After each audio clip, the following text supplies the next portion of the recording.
மேலும் நீர் அவர்களிடம் கேளும், பார்வையுள்ளவனும் பார்வையற்றவனும் சமமாவார்களா, நீங்கள் சிந்திக்க மாட்டீர்களா? அப்போ அதனால் ரசூல்லா சொல்கிறாங்க, உங்களுக்கும் எங்களுக்குமான உதாரணம் எப்படிப்பட்டது தெரியுமா?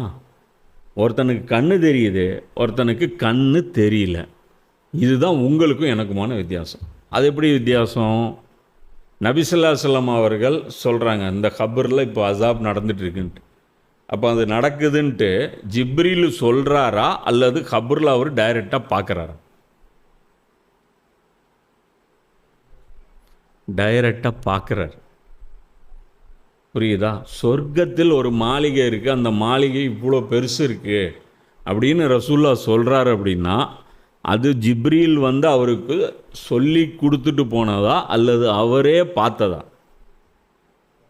அவரே பார்த்தது.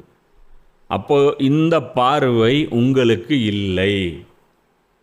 அதனால் நான் சொல்லக்கூடிய விஷயம் எதுவுமே, அதாவது கெஸ் ஒர்க்லேயோ அல்லது வெறும் எனக்கு தகவல்களாக சொல்லப்பட்டதோ கிடையாது.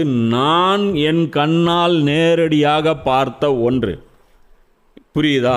அப்போ ரசூல்லாவுடைய 2 விஷயம் எடுத்துக்கோ. ஒன்று, நானே நேரடியாக பார்த்தேன்.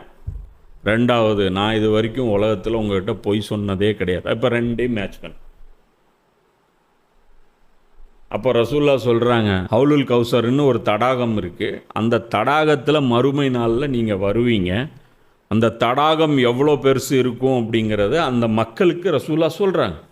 அதில் வைக்கப்படுற டம்ளர் எவ்வளோ இருக்கும் அப்படின்னா, வானத்தில் நட்சத்திரங்கள் எவ்வளோ இருக்கோ அந்த எண்ணிக்கை அளவுக்கு அங்கே டம்ளர்கள் இருக்கும். அதில் ஒரு டம்ளர் எடுத்து குடிச்சிட்டிங்க அப்படின்னா உங்களுக்கு 50,000 வருடத்துக்கு பசி தாகம் எதுவும் ஏற்படாது. இதை வந்து ரசூல்லா கண்ணில் பார்த்து சொல்கிறாங்க, கெஸ் பண்ணி சொல்லலை. இப்போ நான் சொல்கிறேன் அப்படின்னா நீ கற்பனை தான் பண்ணணும், நானும் கற்பனை தான் பண்ணணும். புரியுதா? அப்போ ரசூல்லாவுக்கும் காமன் மேனுக்கும் இருக்கிற வித்தியாசம் என்ன இது? அப்போது ரசூல்லா என்ன சொல்கிறாங்க, உங்களுக்கு ஏதாவது பேசணும்னு இருந்துச்சுன்னா, என் மேலே டவுட்டுன்னு இருந்துச்சுன்னா இந்த விஷயங்களை பற்றி பேசுங்க. என்னுடைய வஹி இருக்குல்ல, நான் உங்கள்கிட்ட கொண்டாந்து வைக்கிறேன்ல வஹி, அதில் கொஸ்டின் கேளுங்க. அது எப்படி இருக்குது அந்த தடாகம்னு கேளுங்க, பதில் சொல்கிறேன். புரியுதா? சித்ரத்துல் முன்தஹாங்கிற ஒரு மரத்தை பார்த்தேன் அப்படிங்கிற அந்த மரத்தை பற்றி சொல்லுங்கள், நான் சொல்கிறேன்.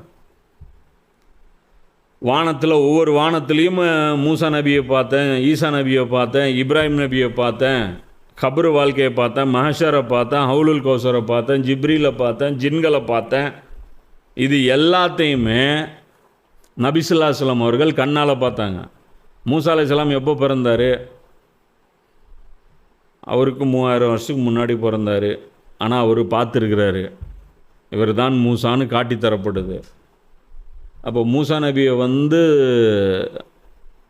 டைரெக்டாக பார்த்தாங்க தானே. அப்போ இவர் உண்மையை தவிர வேறு எதுவும் சொல்ல மாட்டார் இல்லையா?